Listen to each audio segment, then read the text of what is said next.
Pronto. Boa tarde a todos. Hoje temos nosso último colóquio desse semestre de nosso programa de pós-graduação em Engenharia Física, semestre que está finalizando dessa semana para a outra. Então, tenho para mim um prazer de apresentar a professora Alcinea Oliveira. Conheci em meus tempos de doutorado e de aí para cá, bom, como vocês devem ter escutado, mantemos um contato bastante direto, inclusive nos últimos tempos, porque vimos fazendo alguns trabalhos juntos em colaborações bem interessantes, sobretudo porque os materiais magnéticos que eu trabalho, a professora Alcinea tem revolucionado novas aplicações do ponto de vista de catálise desses materiais e algo bem novedoso porque esses materiais não tinham se tratado nesta parte de catálise. Então a professora Alcinea está revolucionando essa parte, esses materiais que sempre falamos de espintrônica, dispositivo de gravação magnética, material que Holanda, que está aqui, a professora Holanda conhece muito, a granada de ferro hídrico, e que eu venho trabalhando faz tempo, fundamentalmente na parte de nanopartículas e modificação da estrutura através de dopagem, inclusão de um ou mais elementos de nossa querida tabela periódica enriquecida. Então, a professora Alcinea também tem uma história bem bacana que talvez nem ela saiba, mas que envolve ela. Em 2013, quando eu cheguei aqui no Brasil, esse ano de disciplina, em 2014, eu acho que foi já em 2013, só que eu trabalho desde 2014.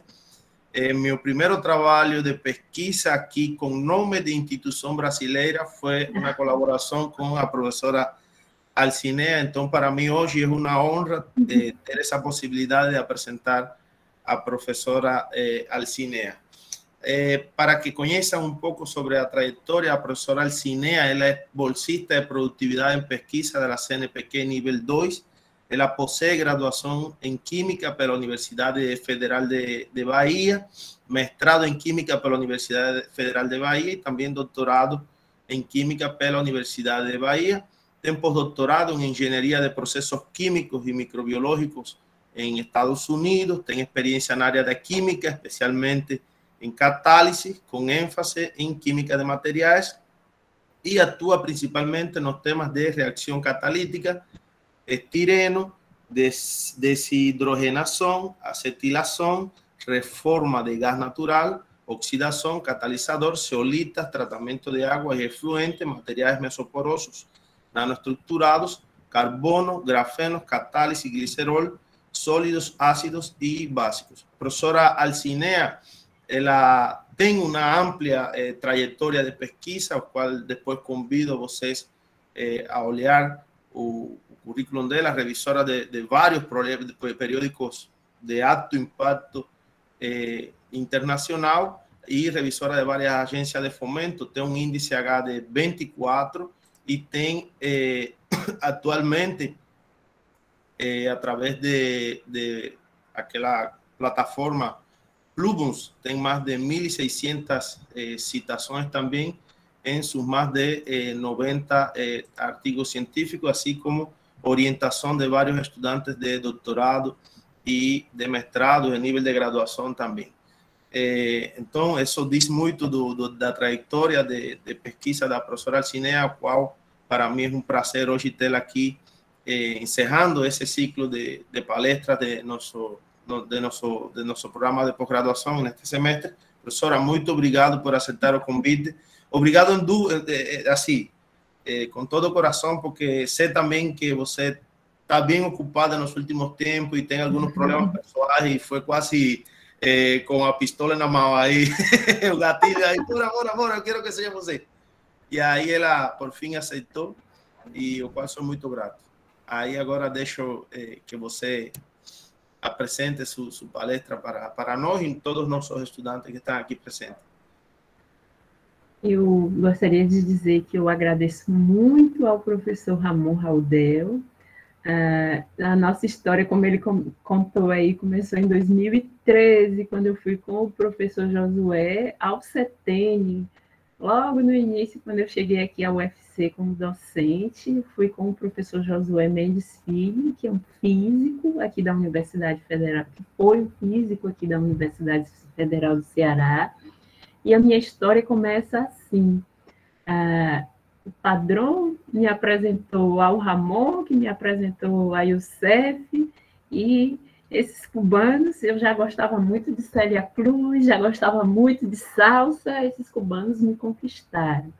Do ponto de vista profissional, eu iniciei a colaboração de fato com o ex-orientador do professor Ramon, que é o professor Eduardo Padrão, meu amigo, meu colega, e o Ramon se estendeu afetuosamente e do ponto de vista profissional ao meu ciclo de restritas pessoas que estão inseridas no meu WhatsApp. Para mim é um prazer falar com vocês. Conforme o Ramon apresentou a todos e todas, eu me chamo Alcineia. Não gosto muito de ser chamada de professora, eu ainda me vejo como aquela estudante que entrou na Universidade Federal da Bahia, logo quando se iniciou o sistema de cotas. Entrei porque sou afrodescendente, porque venho de família que na época tinha vulnerabilidade social, e sempre ouvi de meus pais: estude, é a melhor forma de você conquistar os seus objetivos. E eu venho estudando até hoje, viu, gente? E gosto. E gostaria de mostrar para vocês um pouco do que é que a gente desenvolve na área de catálise heterogênea, tá? Eu sei que, como a plateia é heterogênea, eu não vou ficar falando somente em reações, em processos. Eu vou mostrar para vocês um resumo das linhas de pesquisa que nós desenvolvemos, tá certo? Se vocês preferirem, à medida que eu for mencionando algo, vocês podem me interromper ou perguntar. Eu só não estou vendo a mãozinha porque eu estou em tela cheia de óculos, tá? Depois que a pessoa passa dos 40, não tem jeito. A visão começa a falhar, mas faz parte da nossa luta diária, não é? Então, o tema do colóquio que eu apresentarei para vocês hoje é propriedades catalíticas de nanomateriais, aplicações e futuras tendências. Eu agradeço ao professor Ramon por ter me convidado e também ao programa. Gostaria de dizer que o que vocês precisarem de mim, da UFC, no que diz respeito ao nosso laboratório, pode ter certeza que o programa de pós-graduação em Engenharia Física não somente terá um curso de mestrado, mas de doutorado, e eu espero ver vocês fortalecidos e contem com a nossa colaboração, tá certo?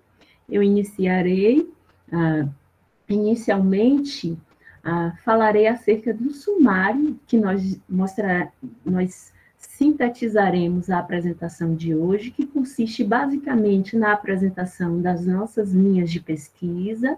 Falarei um pouco acerca de catálise heterogênea e dos processos catalíticos para a produção de valiosos intermediários químicos e energia. Essas duas palavras estão na moda.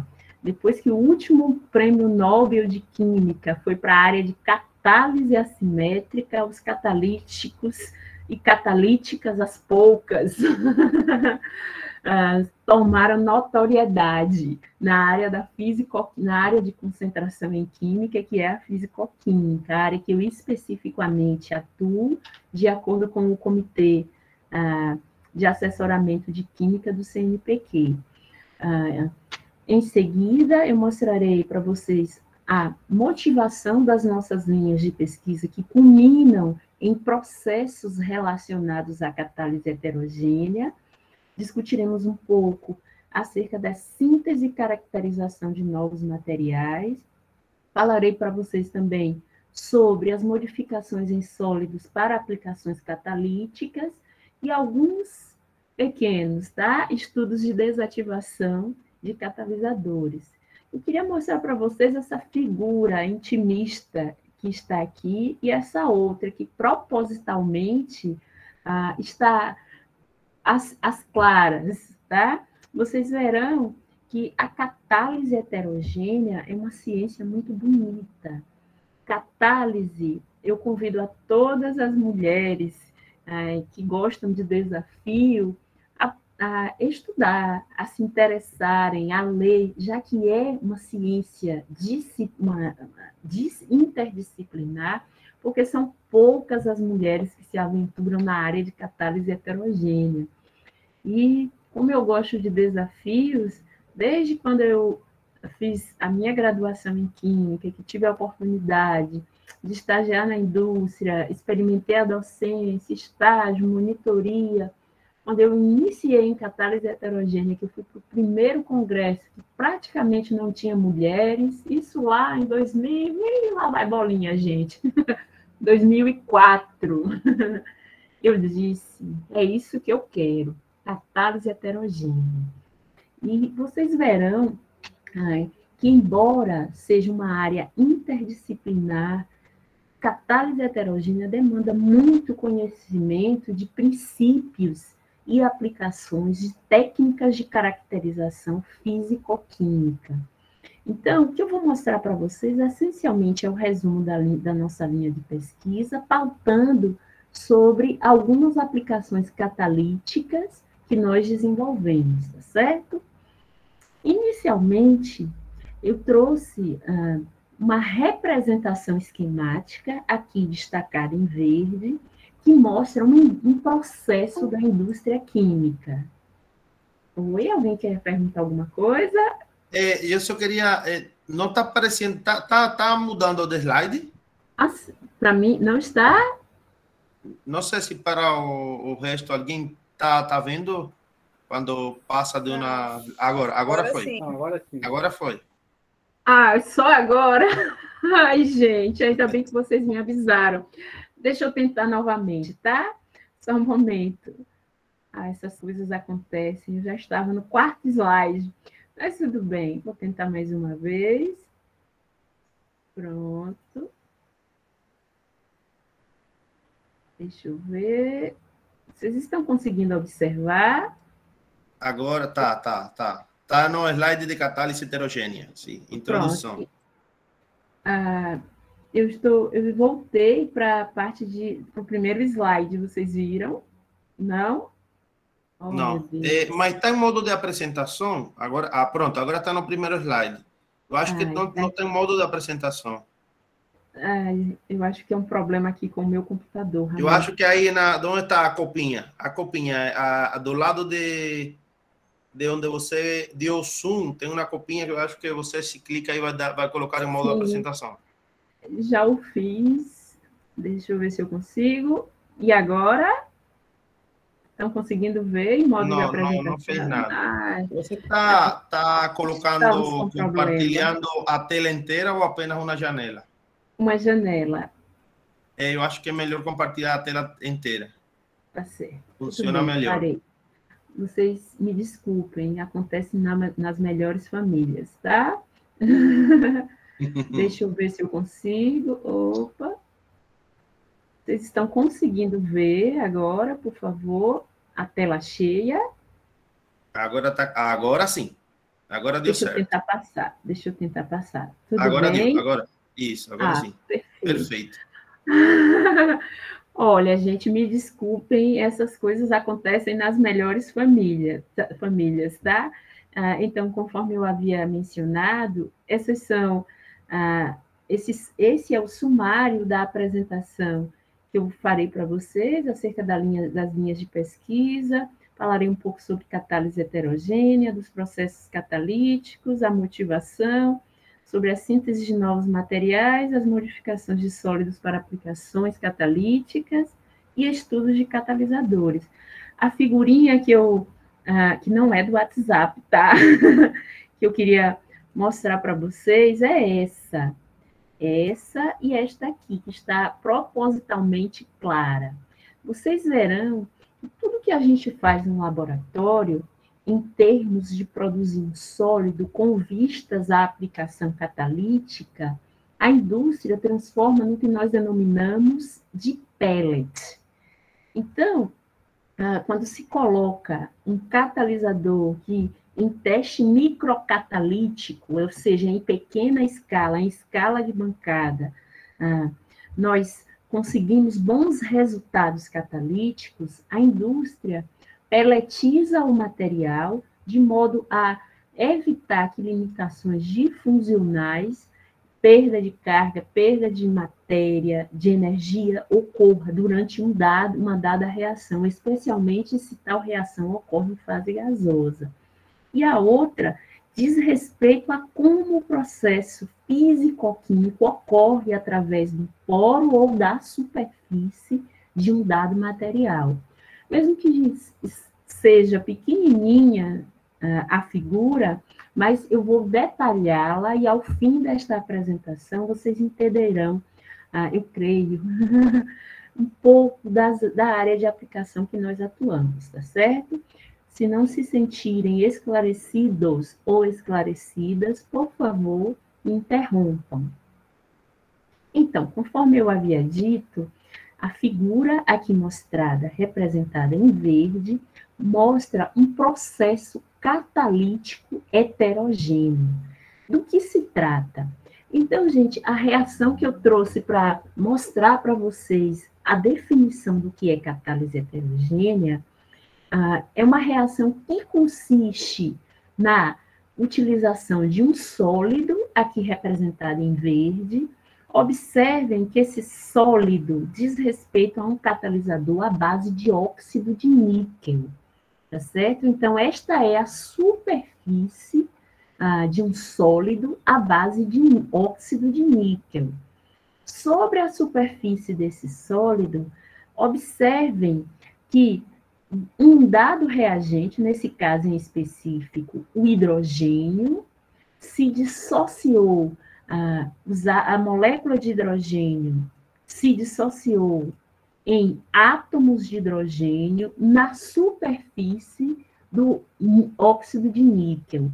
A ideia seria reduzir o óxido de níquel ao seu estado metálico, e quando este processo ocorre, nós dizemos que ocorreu a adsorção dissociativa dos átomos de hidrogênio sobre a superfície do níquel metálico.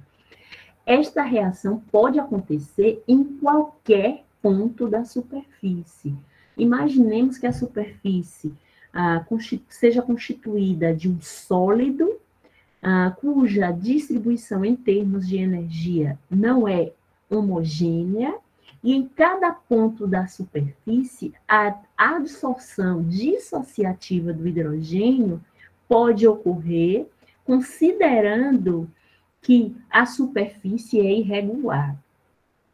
Em seguida, uma vez que o hidrogênio se dissocia de modo através de adsorção dissociativa sobre a superfície do níquel metálico, a superfície do níquel metálico é reduzida e imediatamente ocorre a aproximação por difusão de um hidrocarboneto. Esse hidrocarboneto em específico é o etileno, conforme vocês estão observando. De maneira análoga ao que houve com o hidrogênio, a molécula de etileno se dissocia sobre a superfície do óxido de níquel e o etileno adsorvido na superfície tende a romper as ligações π, de forma que nós inicialmente intuímos que a adsorção dissociativa por adsorção química, em que há a formação de uma ligação química forte entre a espécie de níquel e a espécie de hidrogênio, ou a espécie que foi dissociada do etileno, tende a formar uma terceira configuração, que é esta que vocês estão vendo. É neste ponto que a molécula do etileno anteriormente dissociada tende a interagir com os átomos de hidrogênio e, desta forma, na superfície do sólido, se forma um composto diferentemente do etileno e do hidrogênio adsorvido. Esse composto é o etano. Então, observe que esse processo, que é denominado de dessorção, ocorre também na superfície do sólido. E eu trouxe essa reação linda e maravilhosa, estudada há anos pela indústria química, usada há anos pela indústria química, portanto, se trata de um processo da indústria química, para ilustrar o que é catálise heterogênea. Catálise heterogênea é uma área da ciência na qual um sólido atua como catalisador, tá certo? Que tem a função de promover um mecanismo alternativo para uma dada reação química ocorrer, modificando o caminho reacional de reagentes e produtos, como no caso os reagentes iniciais hidrogênio e etileno, transformando-os em produtos de maior valor agregado. A catálise heterogênea ocorre de tal forma que, ao final do processo, o sólido é regenerado, ou seja, em tese, as características físico-químicas do níquel metálico não se alterariam. Portanto, como a reação ocorre em fase gasosa e o sólido se apresenta na forma de pó dentro de um reator, sob pressão e uma determinada condição de temperatura moderada, a pressão no reator faz com que haja a aproximação dos reagentes à superfície do sólido. Então, este processo sintetiza o que é catálise heterogênea. Repetindo, por favor, acompanhem-me aqui nessa segunda figura destacada em rosa. A catálise heterogênea é um processo através do qual um dado reagente A interage quimicamente com um dado reagente B, formando produtos. No tocante ao que se refere à energia envolvida no processo durante a reação de que A interage com B, conduzindo à formação de P, observa-se que A e B, como reagentes, têm energia elevada. É necessário que A e B transponham a barreira de ativação que vocês estão vendo aqui destacada em preto, ou seja, que a denominada energia de ativação do processo seja rompida, de forma que os produtos sejam formados. De um modo geral, os produtos têm energia mais baixa do que os reagentes, portanto, são mais estáveis que os reagentes. Logo, o fundamento da catálise heterogênea baseia-se no fato de que a reação sem o catalisador, que é esta aqui que eu acabei de destacar, ocorre com um grande consumo de energia. Por outro lado, quando o catalisador atua, a energia de ativação do processo tende a diminuir. E um mecanismo reacional alternativo de mais baixa energia é produzido na presença do catalisador. E, ao final do processo, o catalisador é regenerado. A parte de regeneração está aqui destacada na figura B, em que, conforme eu havia dito inicialmente, A e B reagem na superfície de um sólido. Eu estou mencionando superfície, mas a reação também pode ocorrer se o material é poroso dentro dos poros de um catalisador. Nesse caso em específico, a reação ocorre através de adsorção química, de modo que os reagentes formam uma ligação química forte na superfície do catalisador. Essa espécie que tem baixa energia, quando a reação é catalisada, tende a interagir, formando produtos sobre a própria superfície, através da reação catalítica. Uma vez formado o produto, diante das condições reacionais, o produto tende a ser dessorvido da superfície do catalisador, e o catalisador, se funcionar, é regenerado ao final do processo. Então, esse é o fundamento da ciência catálise heterogênea. Diferentemente da catálise homogênea e da catálise enzimática, a maior parte dos processos da indústria química utilizam catálise heterogênea. E foi por isso que, desde 2006, quando eu concluí a minha graduação lá na Universidade Federal da Bahia, tive a oportunidade de sair para fazer estágio na indústria, eu tive a sorte de justamente estagiar em uma indústria que utilizava este processo, o processo de produção de etileno. O etileno, de etano, perdão. O etano é utilizado para produzir óxido de polipropileno, e o óxido de polipropileno é utilizado para produzir o polietileno. A indústria que eu estagiei durante a graduação foi uma indústria que produzia plásticos, uns copinhos que a gente usava na época, descartáveis. Então, eu me interessei, primeiro do ponto de vista industrial, vislumbrada no laboratório, você observar os princípios, e do ponto de vista prático, ver que, de fato, o que você vê na teoria e no laboratório funciona do ponto de vista industrial.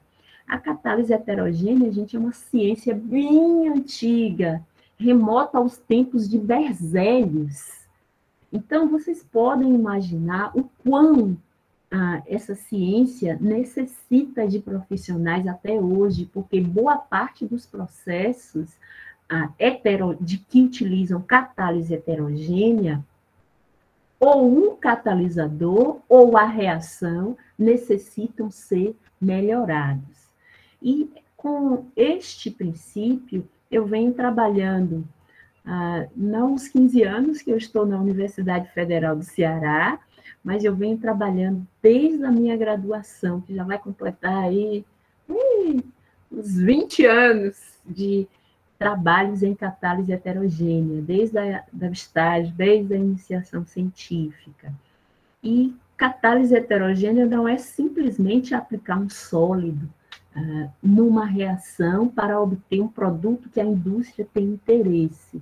Catálise heterogênea também diz respeito à síntese e caracterização de materiais mesoporosos. Uma vez que eu mencionei para vocês que a reação catalítica pode acontecer tanto na superfície quanto no interior dos poros, quanto mais poroso é o material, existe a probabilidade da reação acontecer no interior dos poros. Nós também trabalhamos com a síntese de óxidos nanoestruturados, nanotubos inorgânicos, hidrotalcitas, hidroxiapatitas e por aí vai. Além de que realizamos estudos de desativação de catalisadores.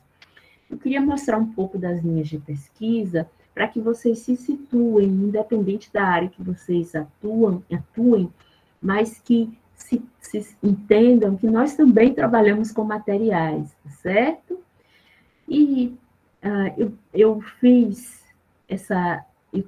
eu sempre trago esse slide lá de 1999, do professor Holdridge, e nem sonhava entrar na universidade.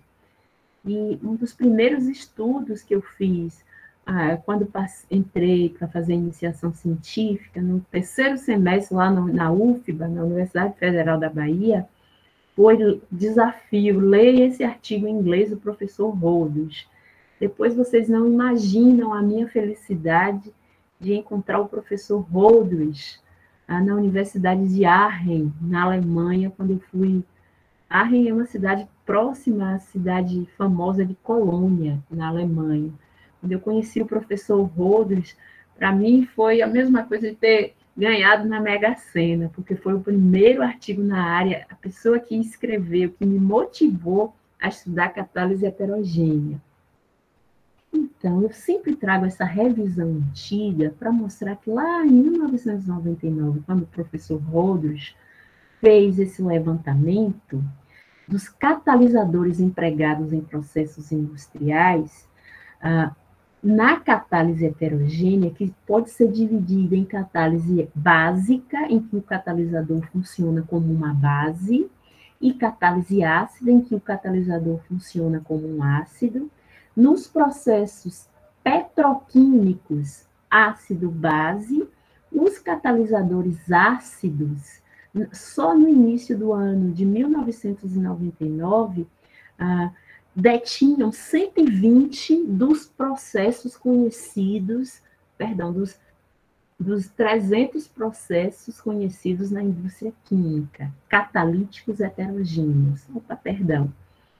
Dos processos envolvendo catalisadores básicos, aqueles em que o sólido funciona como uma base, e bifuncionais, em que há uma função ácida e base, os catalisadores ácidos eram os mais empregados naquela época. E hoje, gente, a indústria petroquímica carece de materiais que tenham acidez de moderada a fraca para alguns processos e, em alguns casos, acidez elevadas para melhorar o processo da indústria, os processos da indústria química. Por exemplo, lembra daquela figura que estava clarinha lá no início do sumário? Pois ela está aqui. Essa é a simulação no interior de uma na grande cavidade sodalítica da zeólita Y, tá certo?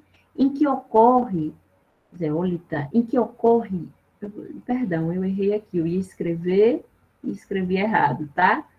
A zeólita Y, quando se dispersam sítios ativos, que é onde a reação catalítica ocorre, tá certo? Quando se dispersam sítios metálicos, tais como esses que vocês estão vendo aqui, no interior da grande cavidade sodalítica, é possível haver a transformação de hidrocarbonetos longos em hidrocarbonetos de menor peso molecular. Esse processo é um processo catalítico chamado de craqueamento catalítico, tá certo? É através desse processo que a nafta, oriunda do petróleo, é craqueada em produtos de maior valor agregado, como os C1, C2 e C3, que são os leves, que têm maior valor agregado do que aqueles produtos oriundos da nafta, que são pesados. E esse processo ocorre através de catalisadores ácidos, no interior dos poros. Portanto, não somente a catálise heterogênea lida com processos que ocorrem na superfície de um sólido, mas também, em termos de sólidos porosos, o próprio poro de um material pode funcionar como reator. Por efeito de confinamento, a molécula adentra ao interior dos poros, nesse caso, a zeólita, eu esqueci de dizer que a zeólita Y é mesoporosa, e esse hidrocarboneto de alto peso molecular adentra através dos poros e atinge a grande cavidade sodalítica, onde estão dispersos os sítios ativos. Desta forma, a zeólita promove o processo de seletividade de forma e o processo de craqueamento ocorre, conduzindo à formação de hidrocarbonetos mais valiosos. Então, foi isso que me motivou, logo na minha graduação, tá certo? A estudar os processos catalíticos. E nós observamos nos estudos de catálise heterogênea que a combinação do tamanho nanométrico com acessibilidade de poros promove inúmeras vantagens na área de catálise. Não necessariamente o material tem que ser poroso, Não necessariamente o material tem que ter uma elevada área superficial, mas se o material tiver uma elevada razão, superfície e volume, em algumas reações catalíticas, mesmo não sendo poroso, o sólido tem vantagens de ser utilizado. E nós começamos lá no início da minha formação a trabalhar com um processo denominado de nanomodagem, que consiste em uma estratégia para produzir materiais inorgânicos de elevada área superficial, com morfologia definida e topologia dos sólidos obtidos de modo interessante. A nanomoldagem, vocês vão ver já em alguns exemplos, visa a produção, para a aplicação catalítica que fazemos, de suportes catalíticos porosos sobre os quais se dispersam metais e nanopartículas. Nessa configuração que vocês estão vendo aqui, escrito um suporte, imaginem, eu sempre gosto de utilizar esse exemplo, imaginem aquelas antigas caixas de ovo, que sobre cada cume e cada vale é possível colocar um ovo. Então, aquela superfície não é irregular. Imagine que essa seria a superfície de onde nós denominamos que o suporte, o sólido atua como suporte. E os ovos seriam os metais, as nanopartículas, sobre os quais cada ovo ou cada nanopartícula encaixa perfeitamente sobre uma dada região do sólido. Essa analogia que é grosseira faz vocês entenderem o quão é interessante ter nanopartículas e metais dispersos para reações catalíticas que envolvem materiais suportados. Desta forma, os materiais suportados são bem-vindos para algumas reações, e em outros casos, em se tratando de catalisadores mássicos, em que toda a massa que se utiliza do sólido é interessante para a catálise, somente a área superficial é relevante, uma vez que, tendo área superficial elevada nas reações em que são empregadas, esses sólidos podem inibir a aglomeração e intensificar a estabilidade do sólido em um determinado processo, quando, por exemplo, se utilizam óxidos. E aí eu tenho uma história belíssima para contar para vocês. Eu comecei a trabalhar na UFC, fui contratada em final de 2007 para 2008, e recebi um presente do PIBIC. Minha primeira aluna foi uma aluna da iniciação científica que fazia farmácia. Não tinha nada a ver com a área que eu atuava, mas era a única aluna disposta a trabalhar com uma área, com uma professora que reprovava todo mundo. A fama já começou dali. Mas não é que eu reprovava todo mundo, é que aqui na nossa instituição, os alunos da química não gostam muito de físico-química. E aí fazer um aluno de outra área que não seja química, que já é difícil, gostar de físico-química, imagine um aluno da farmácia. Pois essa é a professora doutora Andressa de Moraes Batista, que hoje é nossa colaboradora, e um dos papers mais citados que eu tenho foi do primeiro trabalho que a gente publicou aqui como docente na UFC, oriunda dessa aluna, que, assim como eu, encarou o desafio de trabalhar numa área interdisciplinar, desafiadora e muito maravilhosa de se trabalhar, que é a catálise. Então, gente, eu gostaria de dizer para vocês que as linhas de pesquisa que nós desenvolvemos visam a produção de intermediários químicos de alto valor agregado e energia. Então, como se consegue produzir intermediários químicos de alto valor agregados e energia? Através do uso de um catalisador. Os exemplos Eu não vou ficar aqui mostrando só reações para vocês, tá? Não se preocupem. Os exemplos dos processos que trabalhamos são a reforma catalítica, conforme eu havia pincelado alguns exemplos iniciais de hidrocarboneto C1 como metano, C2 como etano, C3 como glicerol. Nesse caso em específico, temos o processo industrial da reforma do metano, que consiste na reação em que o metano reage com água, com vapor d'água superaquecido, para produzir hidrogênio e CO. Hidrogênio e CO, na área da indústria petroquímica e de refino, tem viabilidade prática, porque esses gases são utilizados na síntese de Fischer-Tropsch. Fischer-Tropsch é um processo que foi descoberto por Fischer e Tropsch, que produz álcoois, hidrocarbonetos, oleofinas, parafinas, tudo que a indústria química quer como produtos primários. Então, precursor da síntese de Fischer-Tropsch advém através da reforma catalítica do metano.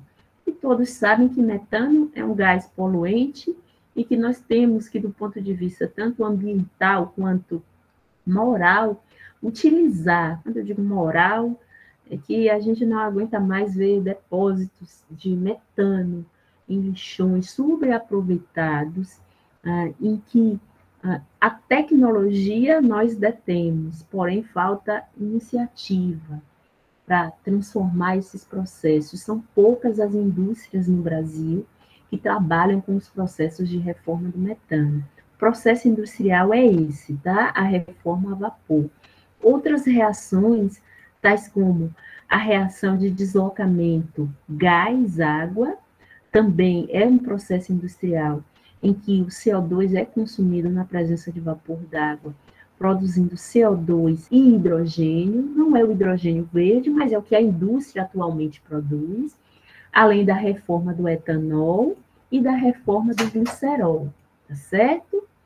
Eu também gostaria de dizer que nós trabalhamos com outras reações. Essa reação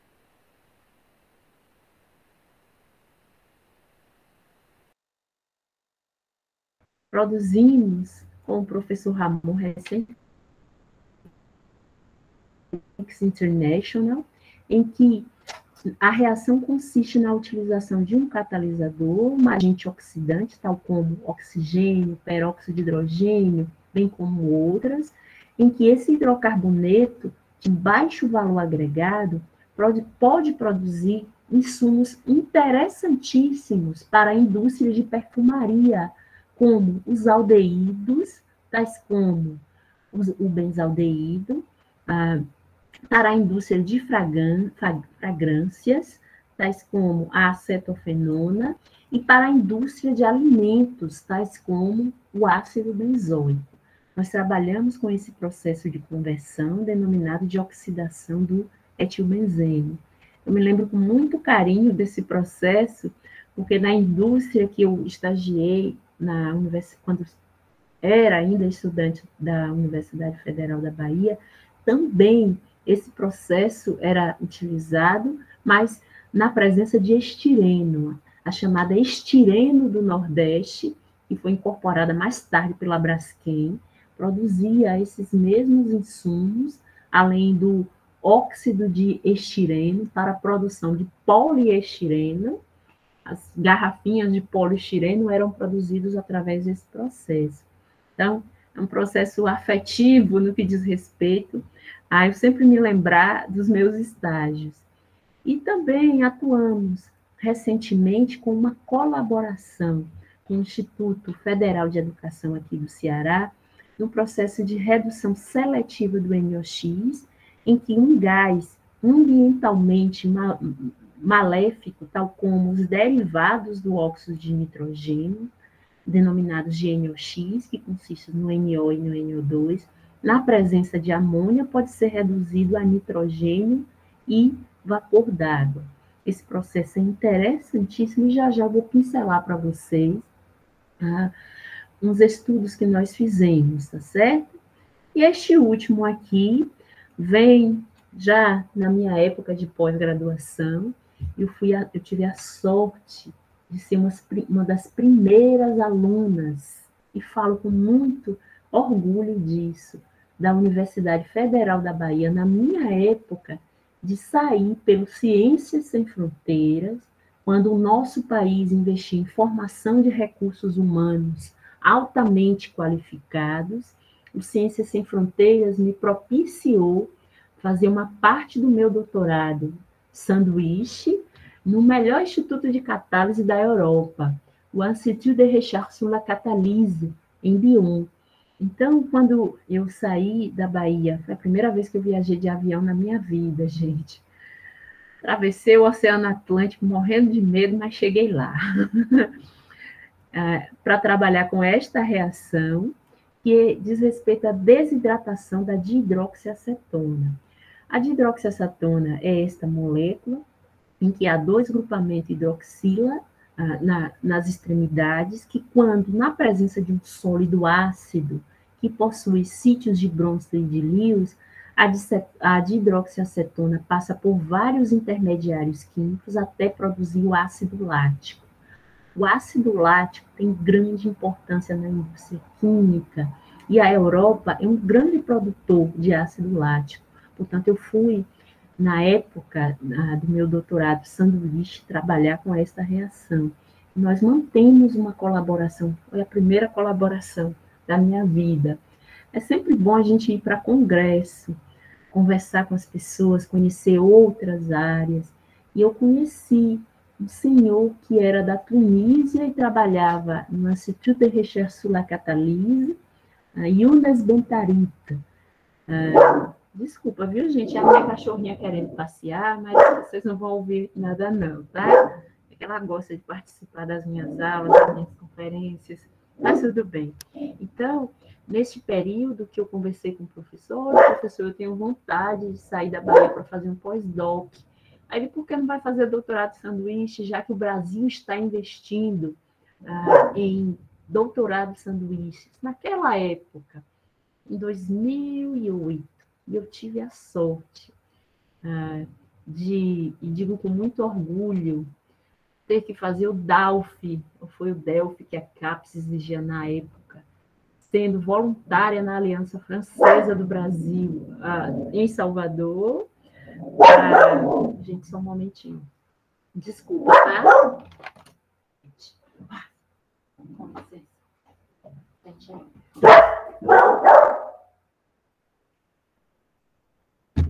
Perdoe-me, é a minha cachorra, tá?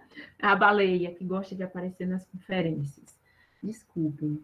Então, conforme eu havia falado, essa história de quando eu participei como voluntária na Aliança Francesa para ter um curso de francês, para poder fazer um teste muito difícil da Aliança Francesa e conseguir passar, de que hoje as coisas estão muito mais fáceis. Incentivo a todos e todas, quando houver o curso de doutorado, e vai haver na instituição de vocês, vocês saiam para experimentar, aprender novas culturas, e também o ganho científico que a gente traz não é somente uma colaboração futura, mas o aprendizado é enorme. Por isso que eu incentivo a todos. Então, vou mostrar para vocês rapidinho um pouquinho do que a gente desenvolve também nesta área, tá? Estas são, de um modo geral, as reações que nós trabalhamos atualmente: a condensação de quinovenário, condensação aldólica, acetalização do glicerol, oxidação de aromáticos, adsorção de corantes inorgânicos, acetalização do glicerol, reforma do glicerol, reforma do metano, que são todas reações catalíticas heterogêneas, que demandam, desde quando os processos industriais começaram a ser implementados, um catalisador. E até hoje ninguém descobriu um catalisador estável, seletivo e suficientemente ativo para essas reações. Tá certo? Desde a época de quinovenário, lá em 1800 e alguma coisa, imagine se investigam um catalisador para essa reação, além das demais, tá? Então, na área de síntese e caracterização de materiais, nós trabalhamos com com síntese de peneiras moleculares mesoporosas, nanotubos inorgânicos, hidroxiapatitas, óxidos nanoestruturados, além de que esses materiais são... Oh, meu Deus! Aconteceu algum problema aqui.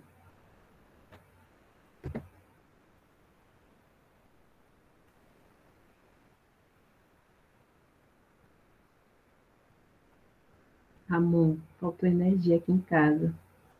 Não acredito. Opa, sério? Oi, Ramon. Faltou energia aqui em casa. Ainda bem que eu sou uma mulher prevenida. Ainda bem que eu coloquei o meu pacote de dados aqui. Gente, só um momentinho. Hoje tudo tem que acontecer. Até a baleia decidiu aparecer aí durante a conferência. Me desculpem por isso. Mas eu vou tentar só mais uma vez. Opa, só um momentinho, vou abrir novamente aqui a apresentação. Me desculpem. Sim, que fechou. Ainda bem que eu estou com o pacote de dados e com a bateria carregada. Isso sempre acontece. É que eu moro na Zona Oeste de Fortaleza, e a Zona Oeste é dentro do campus do PC. Tudo acontece dentro do campus do PC, tá? Eu vou somente... Opa, só um momentinho, gente. Estou tentando aqui novamente, não vou tomar todo o tempo da conferência com esses problemas, não, tá? Não vai mais ocorrer. Opa, pelo menos eu espero. Olha aí, retornou a energia. Ainda bem. Ainda bem, não é? Mas a apresentação não está aparecendo. Tá, eu vou colocar novamente, tá certo? Pronto. Agora sim. Opa. Deixa eu colocar a tela inteira. Vocês vão me dizer se, por favor, estão vendo a apresentação. Sim ou não? Sim, sim. Sim? Agora, pronto. Sim. Vocês estavam me ouvindo direitinho, não estavam ou não? Sim, sim, estava tudo ok. Tá certo, tudo bem. Então, eu estava mencionando que esses são os materiais que nós atuamos, sintetizamos e caracterizamos atualmente, que são peneiras moleculares, nanotubos inorgânicos, hidroxiapatitas, óxidos nanoestruturados, bem como outros. Essencialmente, nós trabalhamos com as rotas sintéticas de nanomoldagem, que eu destacarei em breve, trabalhamos com o método sol-gel, os métodos dos precursores poliméricos, coprecipitação, impregnação por via úmida e funcionalização de materiais. Quando nós trabalhamos e preparamos um catalisador, o que nós obtemos, de fato, são pós, como esses que vocês estão vendo, tá certo? Porém, conforme eu havia mencionado inicialmente, para uma reação, por exemplo, que ocorre em fase gasosa, pode trazer limitações difusionais. Então, o que é que ocorre? A ideia é que, quando um catalisador funciona em um processo, a indústria utilize o pó e os transforme em pellets. O pellets, na verdade, consiste no sólido que possui o local onde a reação catalítica de fato ocorre, que é o sítio ativo, ligado ao que nós denominamos de binder. Binder é um ligante que tem a função de dar resistência mecânica ao pó, além de que o ligante, ou binder, deve ser poroso.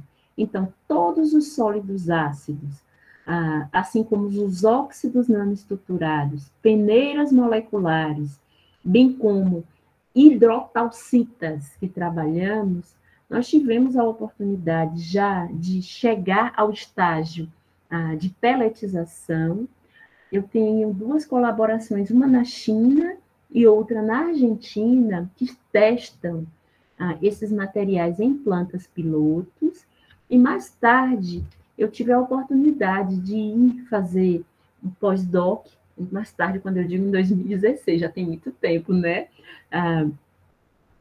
Na área também de processos químicos e bioquímicos, em que eu tive a oportunidade de testar numa planta da Exxon esse catalisador baseado em hidrotalcitas numa reação de interesse para aquela indústria, tá certo? Eu não vou poder mostrar isso para vocês, porque a gente ainda trabalha com esses materiais. Colocar um catalisador no mercado ou num processo industrial, gente, não é coisa de 1 ano, 2 anos, 3 anos, é uma luta. E nós estamos trabalhando para isso, tá? Só queria mostrar para vocês qual é a configuração que se utiliza de fato em um reator. Uma vez sintetizado o material, as nossas ferramentas imprescindíveis para trabalho são as técnicas de caracterização físico-químicas, tais como com vistas a elucidar a estrutura, a difração de raio-x, no nosso caso, a difração de raio-x é uma técnica não de uso rotineiro. Em algumas estratégias sintéticas que trabalhamos, o raio-x é fundamental, tá certo? Quando eu digo raio-x de pó, tá certo? Análise química, porque necessitamos determinar a composição dos sólidos, as isotermas de absorção de nitrogênio, para se determinar as características texturais, tais como volume e diâmetro de poro, área superficial, área de microporos, bem como outras propriedades texturais.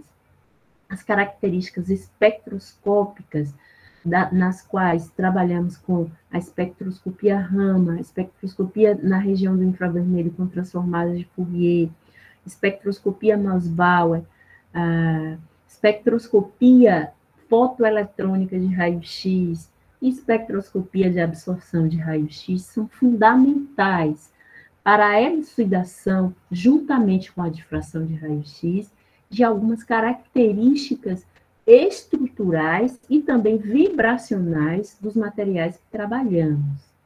Outras técnicas, todas são fundamentais, mas a microscopia eletrônica de transmissão e varredura nos auxilia em termos de determinação da morfologia e também, quando usado o TEM de alta resolução, da estrutura de alguns materiais, especialmente aqueles obtidos pelo método Sol-Gel e pela rota de nanomoldagem. Eu queria dizer para vocês que essas técnicas de análise térmica talvez não sejam comuns ou não sejam conhecidas para a área de vocês, mas TPR consiste em reduzir um sólido in situ e acompanhar a evolução da redução, por exemplo, de um óxido ao seu estado metálico, através de análise térmica. Essa técnica em catálise é denominada de TPR de hidrogênio, tá certo? Além das medidas de acidez. Vocês talvez entendam que um sólido, nós não podemos fazer, por exemplo, utilizar, por exemplo, as técnicas convencionais para se determinar acidez ou basicidade. Não utilizamos, por exemplo, uma técnica bastante comum em química, que é a titulação, para se determinar a acidez de um sólido. Uma vez que o sólido se encontra em fase sólida e os reagentes em fase líquida, seria impossível determinar com exatidão e precisão a acidez. Portanto, as técnicas de análise térmica utilizando dessorção termoprogramada de uma dada molécula sonda são empregadas para se determinar acidez e basicidade, assim como a quimisorção de moléculas sondas, tá? Então, quando a gente fala para vocês que o catalisador é ácido, é básico, é bifuncional, essas técnicas são fundamentais, tá certo? Ou, como diz um colega, se quiser publicar, tem que ter, se quiser patentear, tem que ter essas técnicas de análise térmica. Então, observe que um catalítico não só precisa saber química, não só precisa saber processos da indústria química, tal como o engenheiro químico, mas as caracterizações físico-químicas são de suma relevância para a elucidação dos fenômenos catalíticos. Então, queria mostrar para vocês rapidinho alguns dos materiais que nós trabalhamos, tais como as peneiras moleculares mesoporosas do tipo MCM22, do tipo ZSM4, as zeólitas, tais como a zeólita Y, ofretita, e as mais diversas que nós sintetizamos. Também tem uma lembrança afetiva, quando eu terminei, eu voltei dos pós-docs internacionais, eu fui parar no frio de São Carlos, em São Paulo, e fui trabalhar com o professor Dilson Cardoso, na área de síntese e caracterização de peneiras moleculares e zeólitas. Foi um período muito bom, foi um ano de desafio e frio e calor em São Carlos, e foi lá que eu, depois de 12 anos sendo bolsista do CNPq, disse, não, chega, hoje eu vou sentar todo dia, a partir de hoje eu vou sentar todo dia para começar a estudar para concursos. E fui agraciada. O primeiro concurso que eu fiz na minha vida, estou aqui para contar a história. Começou tudo com muita resiliência lá em São Carlos, na síntese de zeólitas, nos estudos noturnos, para fazer um concurso. E essa área em específica, gente, de síntese de peneiras moleculares e zeólitas, é o que mais interessa para a indústria petroquímica. Nós temos um projeto de colaboração com a Petrobras, que é de síntese de DME, e o outro é de craqueamento catalítico. Observem que, a primeira coisa que eles nos solicitaram foi que os materiais, primeiro sob sigilo no contrato que assinamos, fossem à base de peneiras moleculares.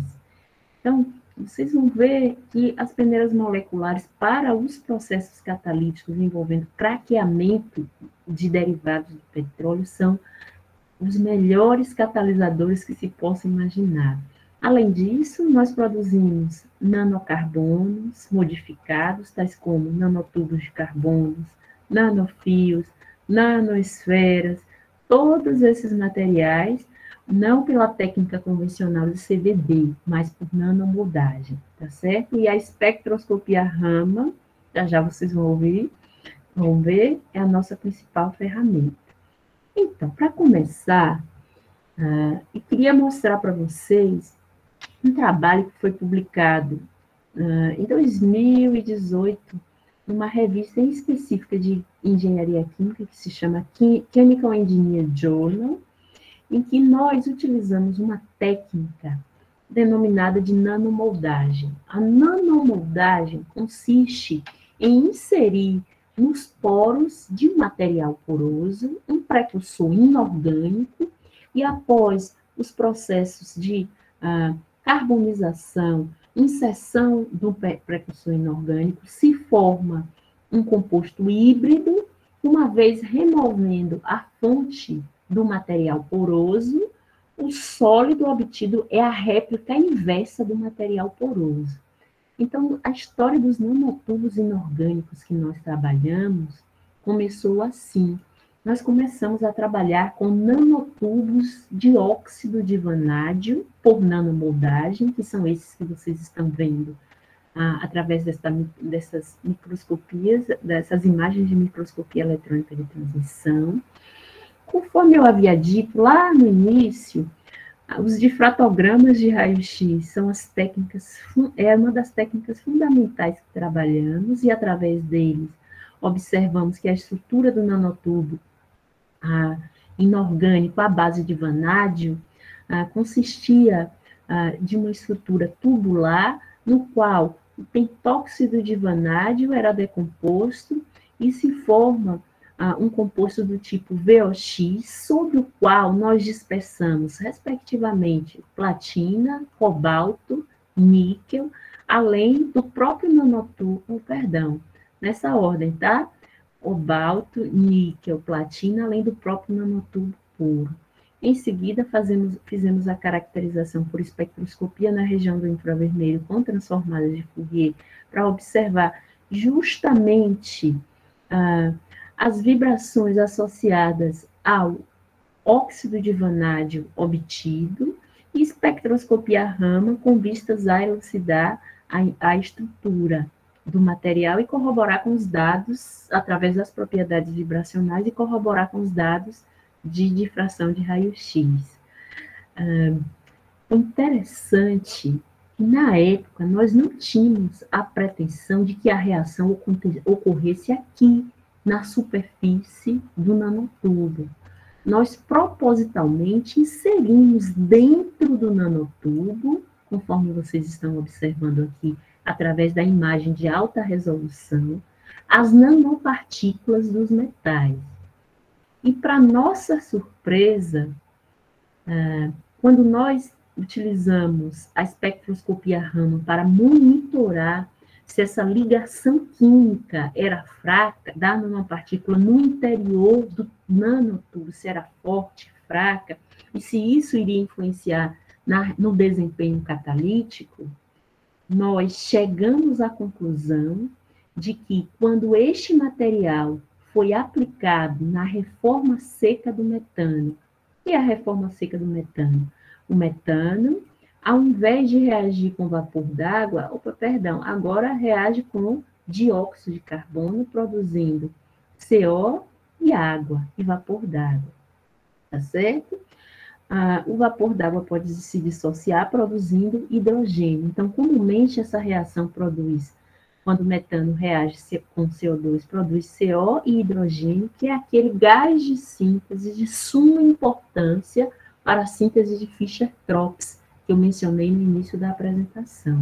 Então, quando nós aplicamos os nanotubos inorgânicos com nanopartículas de níquel, cobalto ou platina inserido dentro dos poros do nanotubo, nós observamos inicialmente, através dos resultados catalíticos, que o cobalto oxidava-se facilmente, portanto, oxidava devido à presença do agente oxidante, o CO2, tá certo?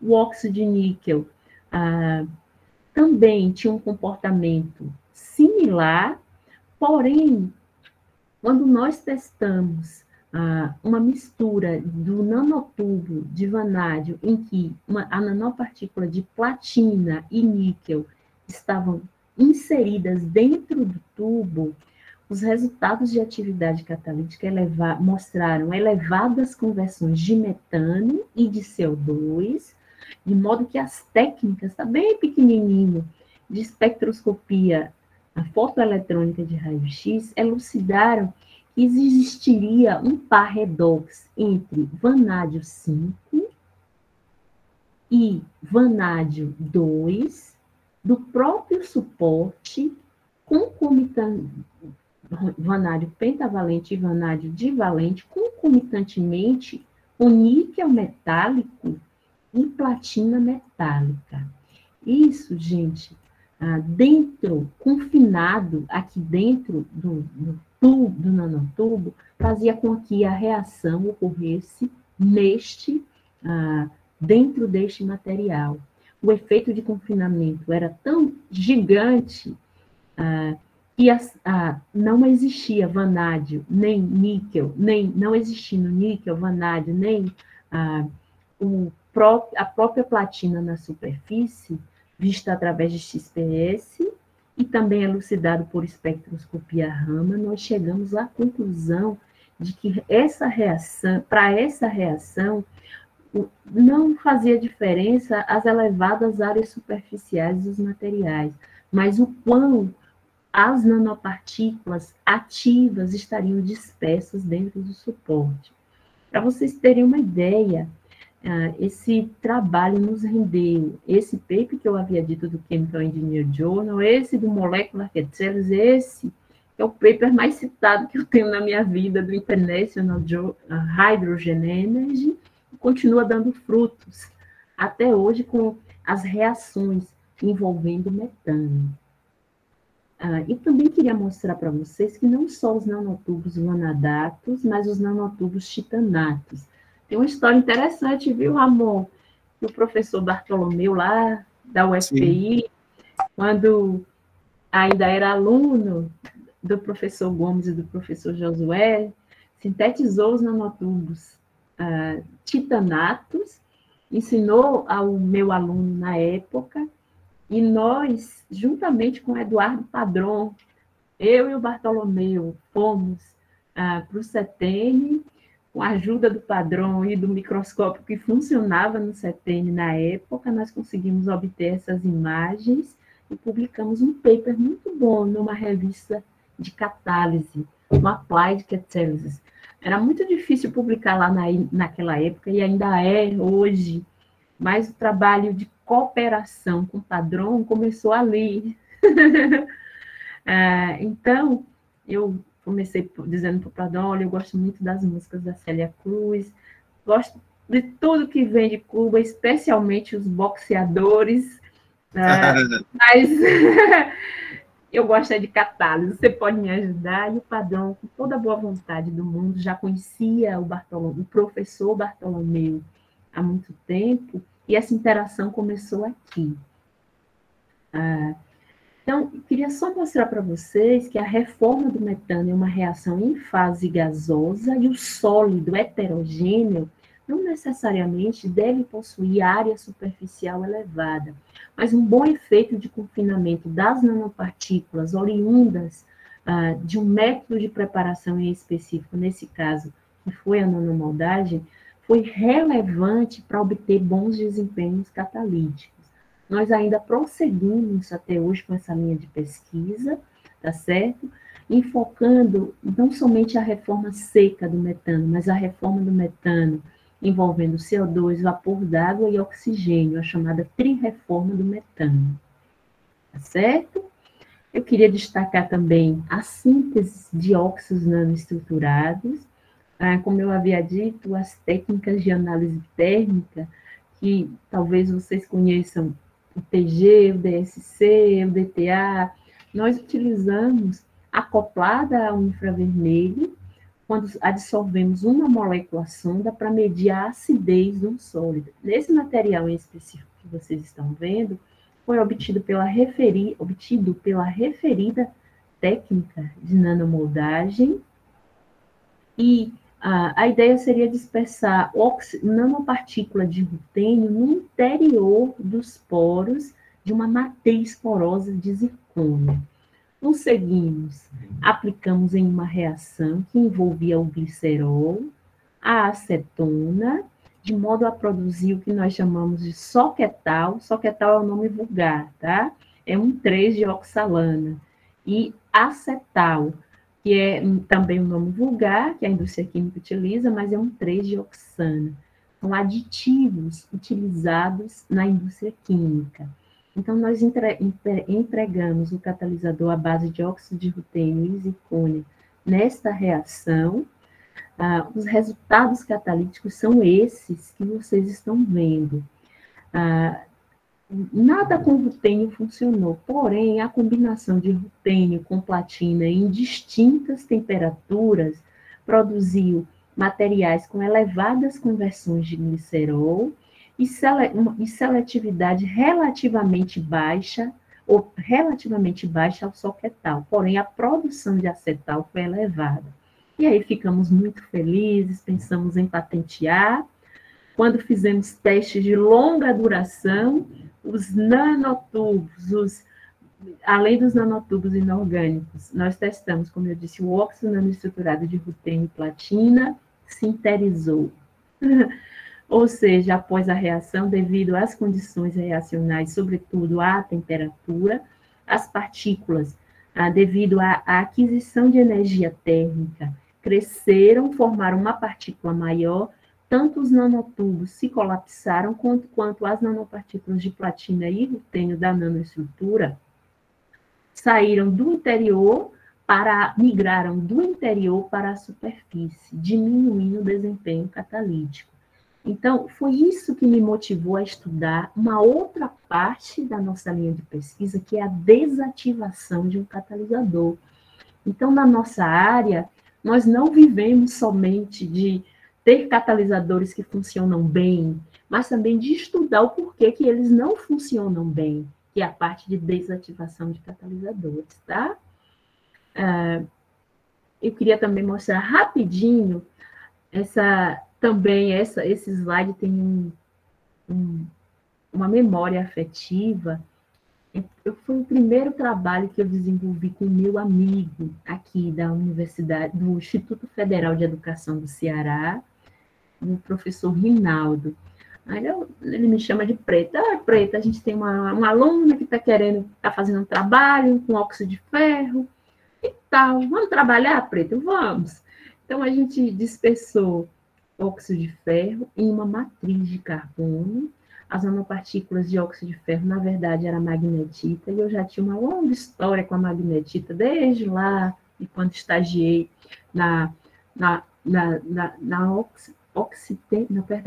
Braskem, Chileno do Nordeste, que o catalisador também era a base de óxido de ferro, porém, nós utilizamos o sol-gel para obter esse material, a coprecipitação para obter esse material, e a ideia seria utilizar um corante, nesse caso, é um corante que dá a coloração vermelha às roupas, e é muito empregado na indústria têxtil. Então, esse corante é horrível, gente, porque é lançado nos efluentes, nos efluentes de um modo geral. Então, as nanopartículas, já existia na literatura que o óxido de ferro, na forma de hematita e magnetita, tinha a capacidade de absorver quimicamente moléculas que tinham um grupamento sulfônico na sua extremidade, e aí o material nanoestruturado, mesmo produzido por uma técnica que geralmente não se obtém no material nanoestruturado, que é a coprecipitação, na qual os precursores de óxido de ferro, na presença de sucrose, hidróxido de amônio, passando por tratamento hidrotérmico, geraram um sólido poroso, de elevada área superficial, nesse caso um catalisador mássico, e promoveu uma excelente capacidade de adsorção, que são essas curvas que vocês estão vendo, considerando uma reação de pseudo-primeira ordem. Observamos fenômenos de difusão interpartícula, tá certo? E, por fim, chegamos à conclusão de que a descolorização do ácido red 66 seria através de uma interação forte das nanopartículas, da estrutura do óxido de espinélio da magnetita com o grupamento sulfônico. E o mais interessante é que o catalisador, para ser removido da fase líquida, somente bastava utilizar um íon. Esse também é um trabalho afetivo da nossa atual aluna de doutorado, que na época fazia mestrado com o professor Rinaldo Camila. E nós também desenvolvemos, ainda estamos com essa linha de pesquisa em aberto e em busca de colaborações, certo? Eu agora vou falar para vocês do que vem motivando a gente a trabalhar com o glicerol desde 2010, quando eu falei para vocês que a minha primeira aluna de iniciação científica, a Andressa, publicou esse paper. No Ceará existia uma indústria da Petrobras, em Quixadá, com vistas a produzir biodiesel. Então, as pessoas receberam incentivo para plantar biodiesel, para plantar mamona, e a universidade, assim como os alunos, através da AMP, receberam muitas bolsas para desenvolver trabalhos de mestrado, doutorado. E nós, na época, trabalhávamos lá na física, que a história já que eu vou contar, com o professor Josué Mendes Filho, que Deus o tenha, e ele me chamou: olha, eu quero trabalhar com um químico, mas tem que ser um químico que sabe física. Eu, vixe, não sou eu. Ele então vai estudar física para trabalhar comigo. O padrão sabe dessa história, amor. E o professor Josué foi orientado pelo professor Sérgio Porto, uma das primeiras pessoas a introduzir a espectroscopia Raman no Brasil. E na época que o professor Josué nos convidou para trabalhar, eu fui visitar a indústria de Quixadá e vi que o processo de produção do biodiesel nada mais era do que o uso de catálise homogênea, em que se utilizava metanol, triglicérides, através de um reator, um separador, um segundo reator em linha, para produzir os ésteres de ácido graxo, que era o biodiesel. O glicerol, 98% bruto, tinha essa característica que vocês estão vendo aqui. Cru, colorido, e tratado somente apresentava essa coloração com resíduo de catalisador homogêneo, bem como com resíduo de biodiesel, não era interessante para a indústria. Então, o glicerol que é empregado na indústria, gente, na indústria alimentícia, na indústria de cosméticos, é esse glicerol 100% puro, que tem elevado valor agregado.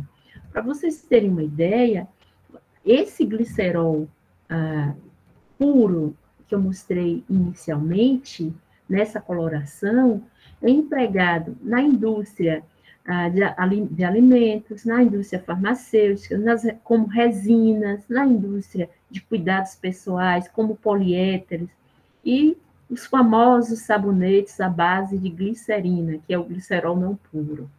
Porém, o glicerol que vinha da indústria tinha essas características e o principal processo para purificá-lo era a destilação.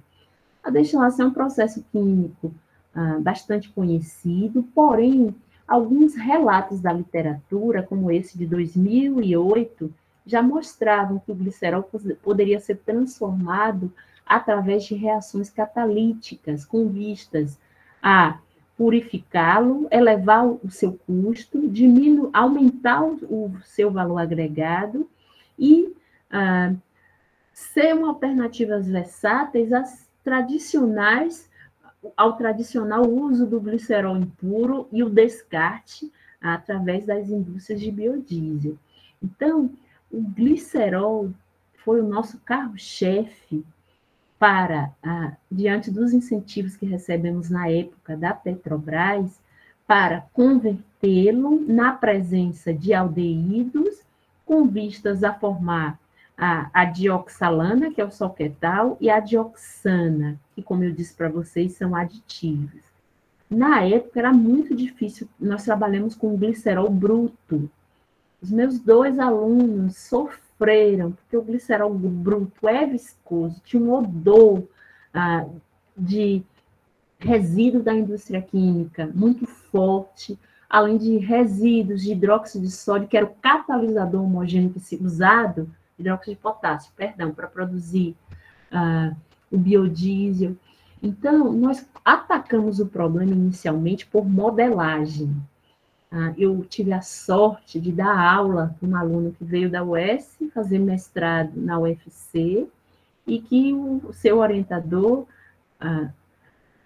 o iniciou na época a trabalhar com modelagem, e ele fez toda a modelagem dos orbitais de alta energia, de mais alta e mais baixa energia, os orbitais de fronteira, para verificar como se dava essa interação do glicerol com os aldeídos. Fizemos um estudo todo por DFT, e foi a primeira vez na minha vida, na área que eu atuo, que eu vi a teoria dando certo com a prática, a partir dos dados, das energias de ligação, dos intermediários formados de baixa energia durante o processo catalítico, nós conseguimos otimizar o processo experimentalmente e chegamos a quase 100% de conversão a glicerol. A seletividade também ao soquetal e ao acetal foi elevada. Nessa época, nós tentamos fazer uma patente, a patente ainda está eu não mostrei todos os resultados aqui para vocês por isso, em andamento, e conseguimos publicar os trabalhos desses alunos. Um se tornou professor no IFCE, e o outro, graças a Deus, foi incorporado por uma indústria aqui do Ceará. Então, essa foi a primeira vez que trabalhamos com a acetalização do glicerol, que é o nome dessa reação, no qual o glicerol reage na presença de aldeídos, produzindo soquetal e acetal, que são produtos interessantes para a indústria. E aí tem uma moça aí assistindo essa conferência, chamada Gabriela. Como eu disse para vocês, eu sou uma pessoa que eu adoro diversidade, já venho de uma família diversa e trabalhei muitos anos com os físicos, com os engenheiros químicos, com os químicos, até que um dia me surgiu um aluno de iniciação científica da engenharia de alimentos. E esse aluno da engenharia, eu dava aula para engenharia de alimentos, mas nunca tinha trabalhado com pesquisa com alunos da engenharia de alimentos. E, para minha surpresa, quando iniciou a pandemia, uma aluna saiu do laboratório, e aí o meu aluno da engenharia de alimentos, professora, a senhora, eu indiquei uma colega minha da engenharia de alimentos, tá certo. Fiz a seleção, conversei com a atual candidata, e esse trabalho em que nós também utilizamos o glicerol na presença de ácido acético, na chamada acetalização do glicerol, na presença de hidroxiapatitas, com vistas a produzir ésteres do glicerol, foi todo desenvolvido pela Gabriela, que está aí, né, Gabriela? É um orgulho dizer isso. Durante toda a pandemia, foram sintetizadas hidroxiapatitas com diferentes teores de cobre, cobalto e níquel. A Gabriela fez todo o estudo por difração de raio-x. O professor João Maria, lá da Universidade Estadual do Rio Grande do Norte, a UERN, nos ajudou com os espectros de EPR. E o professor Henrique, lá de Málaga, juntamente com outras colaborações que nós temos na Unifesp, nos ajudou a elucidar o grande mistério de como o cobre se inseria nos sítios da estrutura hexagonal da hidroxiapatita e diminuir a formação de carbono após a reação sobre a superfície do soro. Este paper, gente, é um orgulho, porque foi muito difícil, né, Gabi, publicá-lo. Durante a pandemia, eu creio que nós tivemos um período difícil, não só aqui, mas em todos os locais do mundo, mas eu tinha uma missão com a Gabriela, um esforço, um aluno de iniciação todo dia fazia para ir para o laboratório. E esse trabalho, não só porque a Gabriela está aí, é para mostrar para vocês o quão persistência, estudo, orientação, respeito e colaboração com pessoas que têm interesse na ciência, de fato, não só em publicar, em formação de recursos humanos altamente qualificados. Dá certo, tá? Então, é mais uma linha que nós desenvolvemos. Atualmente, nós temos uma outra aluna de doutorado, que também é um presente para mim, veio lá, eu digo que ela é a dona do cimento Apodi, ela veio lá de Apodi, no Rio Grande do Norte, e está trabalhando também nessa linha de pesquisa. Já tem trabalho para você, viu, Ramon? Pois conversamos. Com certeza. E estamos desenvolvendo o trabalho de doutorado da Rita. Ficou escuro, sabe que está escuro aí, já não estamos conseguindo enxergar você. Desculpa, vou ligar a luz. Pronto. Agora sim. Obrigada, Ramon, por ter me falado. Então, esse trabalho, gente, além da vitória da perseverança e da persistência, quer mostrar também o seguinte fato: as hidroxiapatitas são materiais conhecidos há anos. O que nós fizemos, nesse caso em específico, foi uma colaboração que tínhamos lá com o professor Edson, da UFPI. Não sei se você o conhece, Ramon. Claro, grande amigo. Que ótimo. O professor Edson mandou uma aluna passar um tempo aqui, E aí a gente emendou os migores, conversamos, mudamos uma rota de preparação convencional das hidroxiapatitas para ter as espécies de cobre bastante dispersas, não nos sítios tradicionais onde elas se encontravam nas hidroxiapatitas, mas no interior dos poros. Deu tão certo e ainda, né, Gabriela, tem trabalho com mais hidroxiapatitas para fazer. Já, mais tarde, a gente também conversa sobre isso, tá, Ramon? E as pessoas que têm interesse. Queria mostrar somente para vocês, nesse aspecto, ainda em termos de colaboração. Lembra daquela história da aluna de doutorado da Universidade Federal da Bahia que foi para a França? Pois essa foi a primeira reação que eu trabalhei na minha vida, uma reação em fase líquida, denominada de desidratação da hidroxiacetona. A hidroxiacetona é um hidrocarboneto que não tem valor agregado, mas quando a hidroxiacetona é desidratada, forma-se o ácido lático. Mas não é fácil desidratar a hidroxiacetona, porque esse intermediário, que é o piruvaldeído, que se forma, é muito instável. Então, se trabalha em um reator par, em temperaturas relativamente baixas, mas pressões elevadas, na presença de vapor d'água, de modo a produzir o ácido lático, que, como eu havia falado inicialmente, é bastante interessante para a indústria, sobretudo na França, em que eles utilizam esses materiais. Eu tentei utilizar as peneiras moleculares que eu sintetizei lá em São Carlos, mas não funcionou. Então, muito tempo depois, quando eu digo não funcionou, o desempenho catalítico foi muito baixo. Muito tempo depois, já aqui no Ceará, um aluno, e eu incentivo a todos os alunos a fazer isso, gente. Sejam ousados e ousadas. Eu praticamente só falava português. Tive a sorte que na minha família, como eu venho de uma família totalmente plural, meus pais, mesmo com pouca instrução acadêmica, sempre nos incentivaram a estudar. Eu sempre me interessei por estudar línguas. Eu já sabia um pouquinho de italiano, um pouquinho de espanhol, depois foi a exigência do francês, até que me deparei na biblioteca, porque não tinha dinheiro na época para tirar xerox, nem os livros para estudar, com os livros em inglês e alemão, para estudar química, para as provas. Foi um desafio, porque era um antigo dicionário de alemão e um antigo dicionário caindo aos pedaços, sem inglês.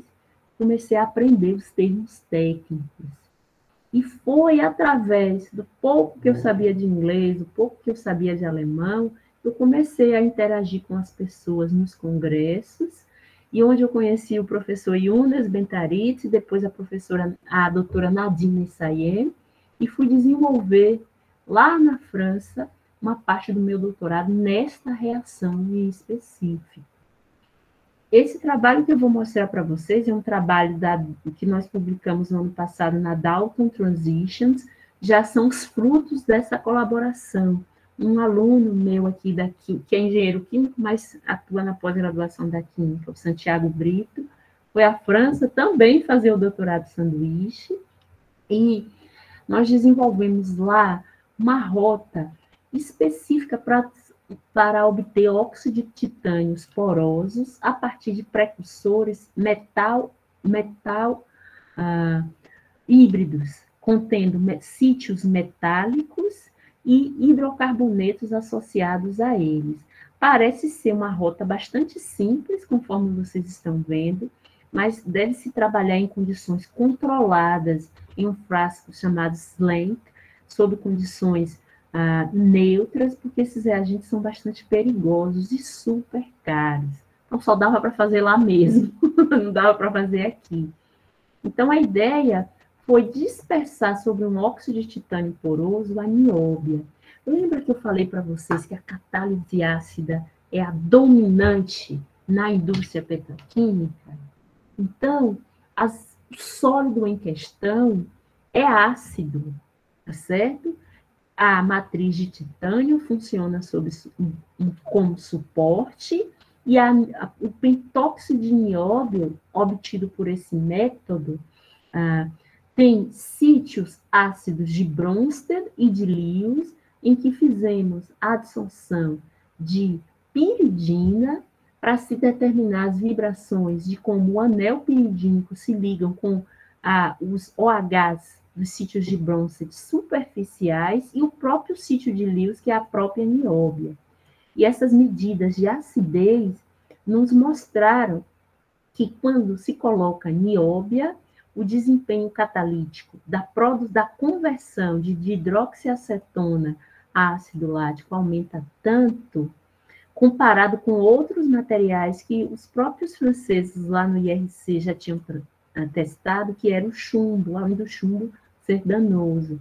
Então, esse paper também do trabalho do Santiago rendeu uma patente. Graças a Deus, o Santiago está na França hoje fazendo pós-doc, mas ainda não defendeu o doutorado, mas vai defender até dezembro. E o Santiago também, meu aluno, foi muito persistente, porque ele me disse, eu venho de uma família também de renda social baixa, e a única forma de eu transformar a minha condição e a condição da minha família é estudar.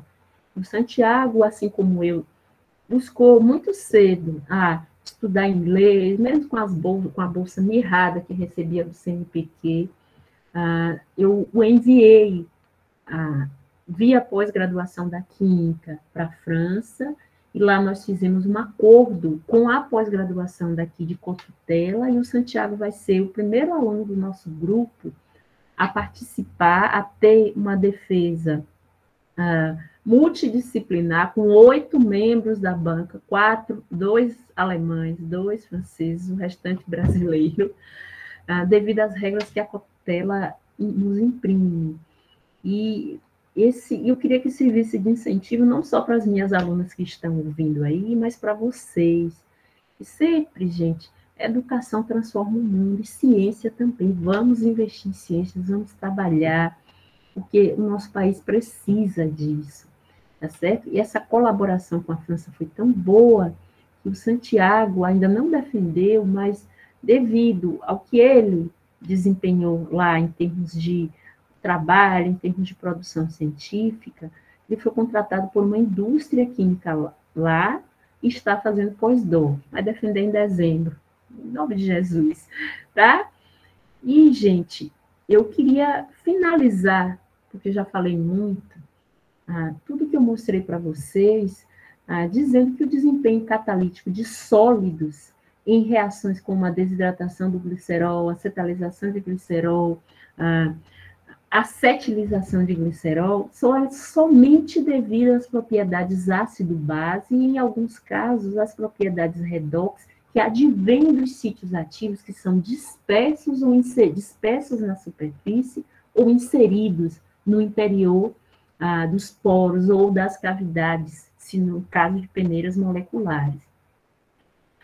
Peneiras moleculares, óxidos inorgânicos, têm atividade catalítica somente influenciada pela presença ou não, nesse caso, de alumínio, nióbia, vanádio, tá certo? Quando inserido na estrutura dos materiais, mas também desempenha um papel relevante no interior dos poros.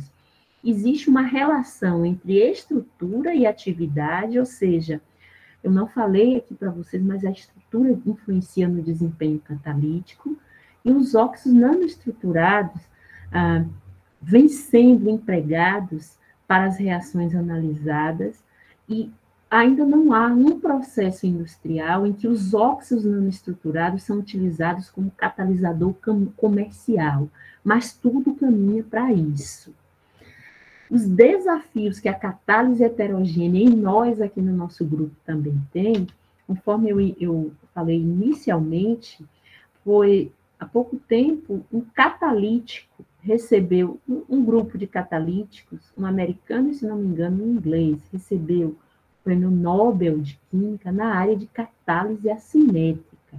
A catálise assimétrica consiste na representação em que vocês estão vendo, em que se utiliza um metalo radical como catalisador, tá certo? Um metal de transição, eu me equivoquei, perdão, um metalo radical, um metal de transição e um catalisador orgânico. Através de uma série complexa de reações envolvendo catálise supramolecular, tá certo? Esses catalisadores têm um funcionamento bastante distinto daqueles heterogêneos, mas que são intermediários entre os heterogêneos e homogêneos.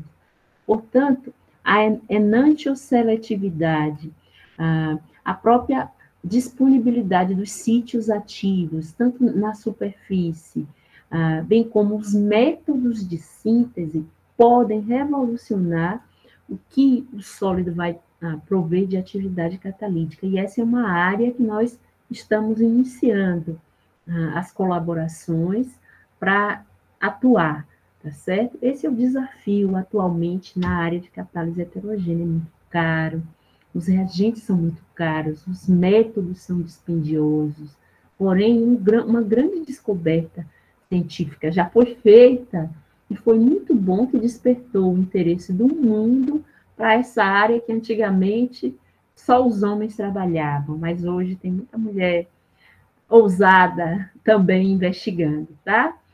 E eu queria dizer para vocês que eu sinto muito, mas eu não consegui a foto de todo o grupo de pesquisa que eu trabalho. Essa é a Gabriela, está faltando aqui a Rita, o Juscelino, a Camila, esse aqui é o Vitinho, é o do Ceramics, o Vitor, Ramon, o Juscelino, o Pedro, e esse aqui foi o meu grande mestre, foi quem me acolheu, foi quem me disse, para trabalhar comigo precisa estudar física, não trabalhe com químico, só químico que entende física.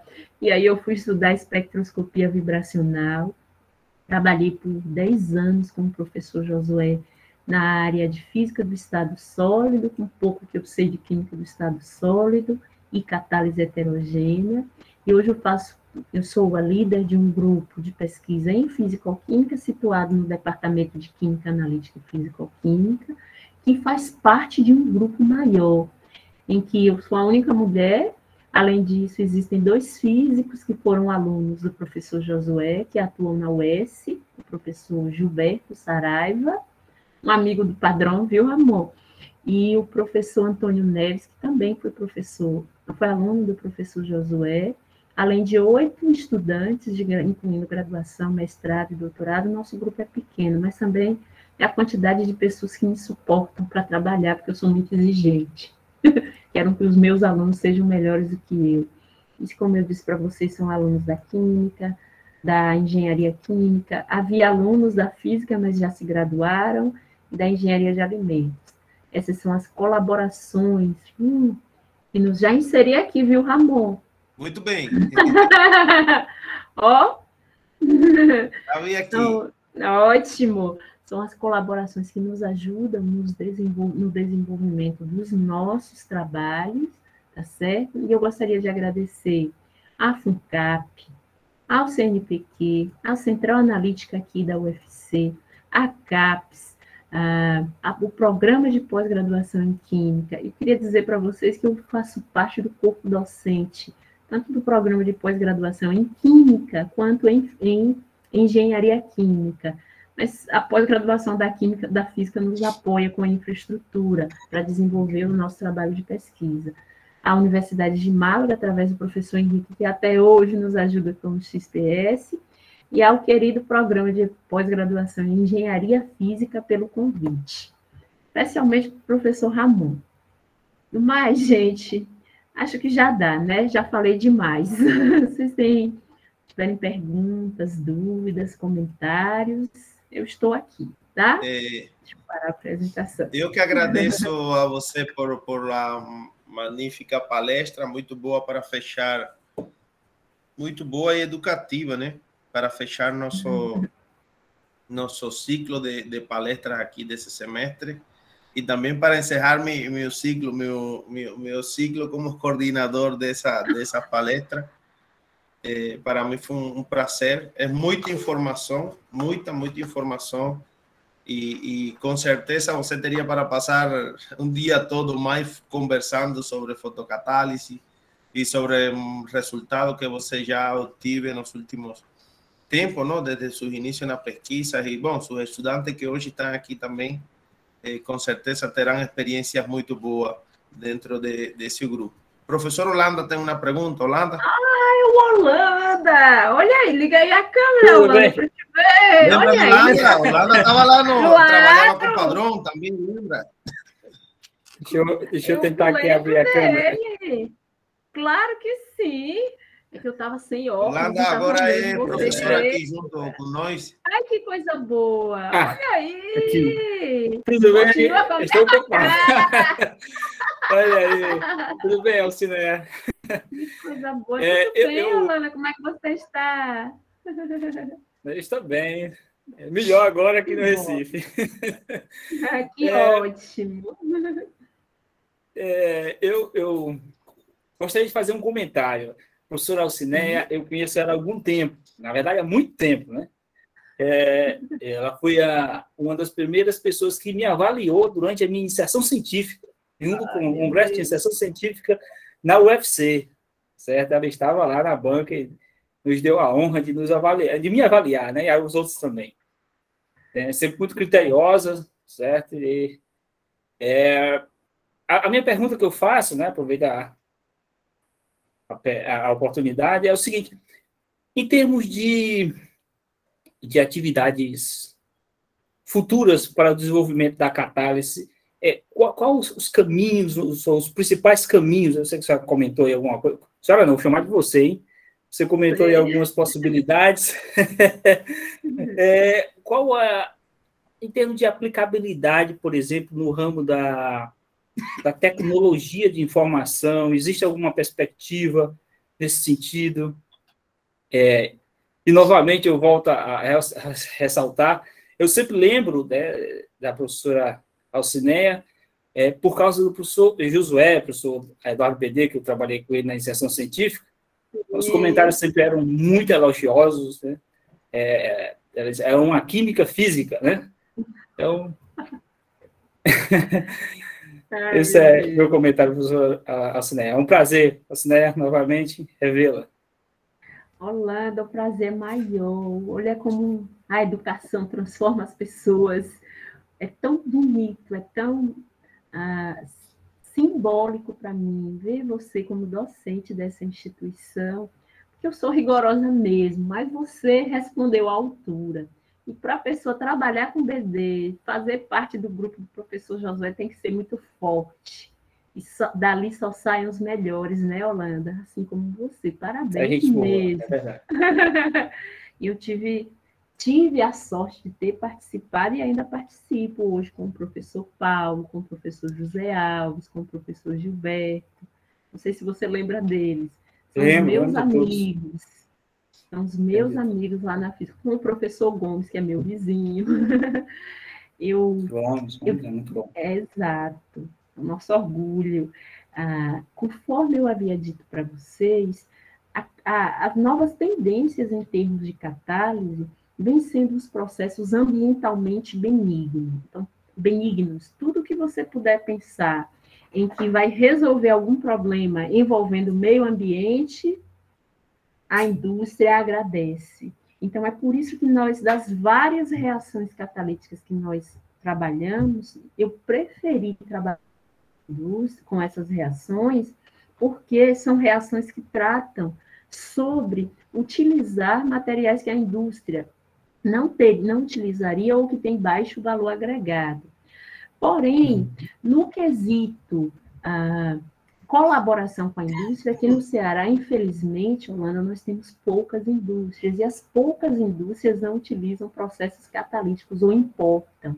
É por isso que você viu esse monte de colaboração aí nesse último slide, porque os meus colaboradores, quando um catalisador funciona bem, nós, colaboradores esses, tais como em São Carlos, tais como no IRC, tais como na Argentina, tal como na Inglaterra, no México, no IRC na França, nós enviamos o catalisador para lá, e aí se testa, se o catalisador funciona em escala de bancada e também numa planta piloto, o caminho é fazer uma patente.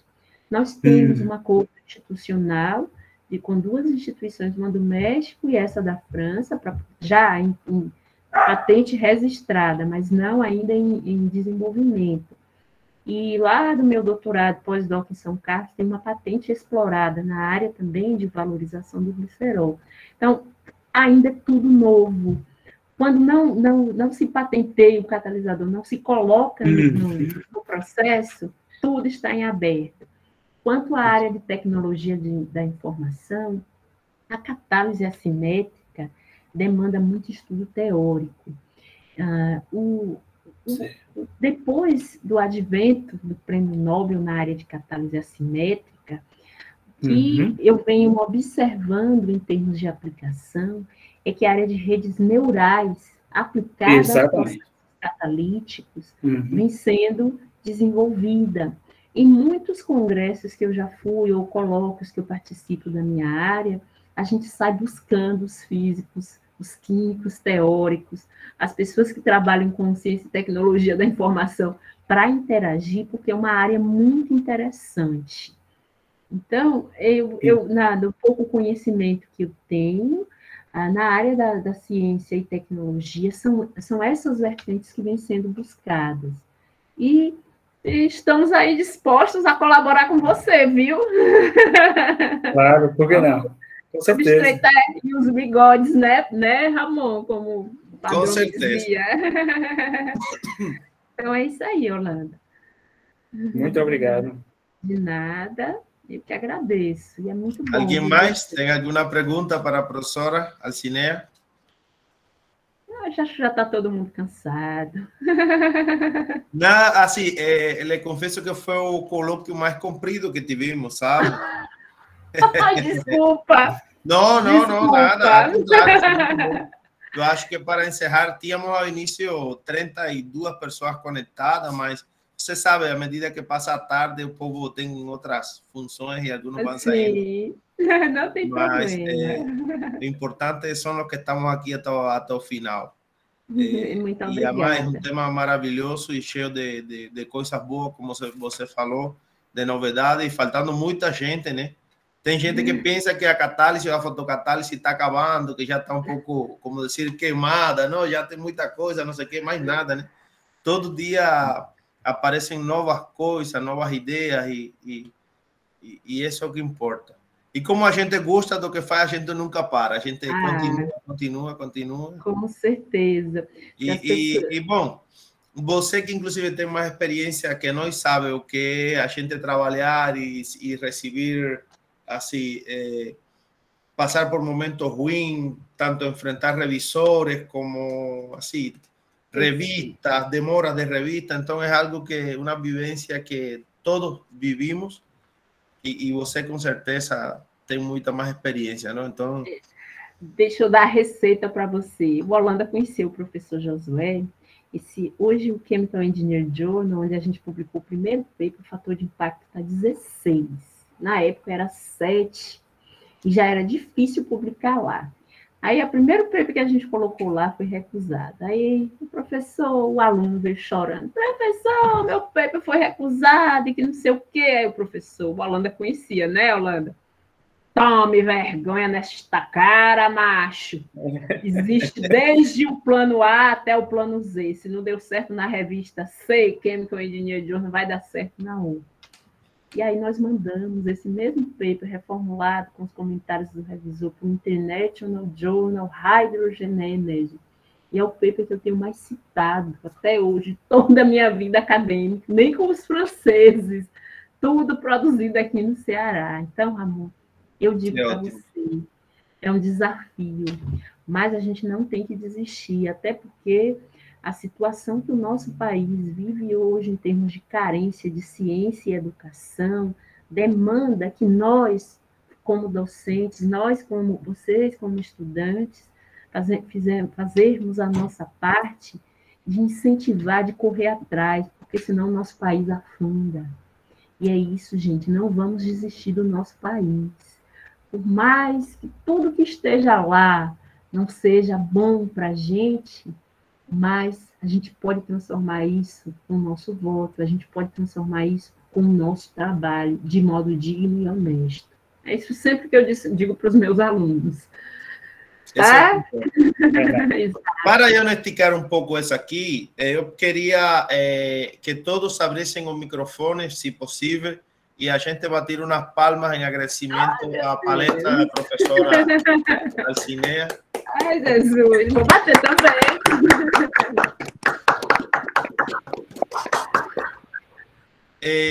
Deixa eu parar aqui a gravação já. Mais uma vez, professor.